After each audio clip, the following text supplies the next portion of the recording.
The sound of rage, understanding its nuances in English.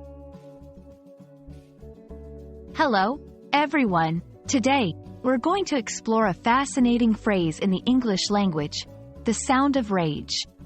This phrase is rich with emotional depth and can be quite powerful when used appropriately. We'll break down its meaning, usage, and the emotions it conveys. Let's dive into the intriguing world of this expression. Remember, understanding such phrases deeply can add a significant layer to your language skills. The sound of rage refers to the audible expression of intense anger or fury. It's not just about the volume or the words used. It's about the tone, the intensity, and the emotion that vibrates through those sounds.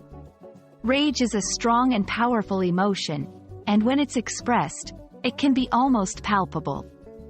This phrase can be used both literally, to describe actual sounds, and metaphorically, to evoke the intensity of a situation or a person's feelings.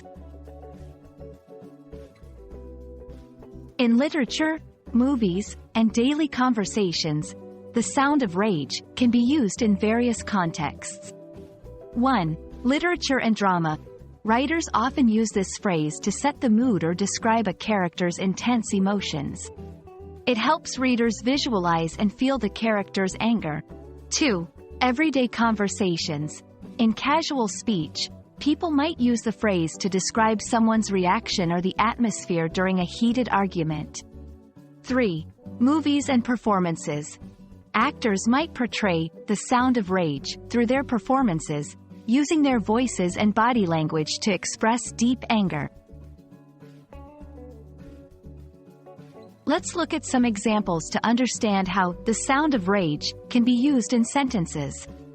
1. Descriptive. When he learned about the injustice, the sound of rage in his voice was unmistakable. 2. Narrative. The room fell silent, but the sound of rage was brewing beneath the surface, waiting to erupt. 3. Reflective. In the quiet of the night, her whispers carried the sound of rage, echoing the turmoil within. Understanding the sound of rage also involves comprehending the emotion behind it. Rage is more than anger. It's an intense, often uncontrollable emotion that can lead to loud, vehement expressions. Recognizing this can help in empathizing with characters in literature or people in real life who express such intense emotions. Today, we explored the sound of rage, a phrase that conveys more than just anger. It embodies the depth and intensity of human emotions. Whether you encounter it in literature, daily conversations, or performances, understanding this phrase enriches your comprehension of the English language and its emotional nuances. We hope this video has been informative and enlightening. Keep learning and exploring, and until next time, happy learning!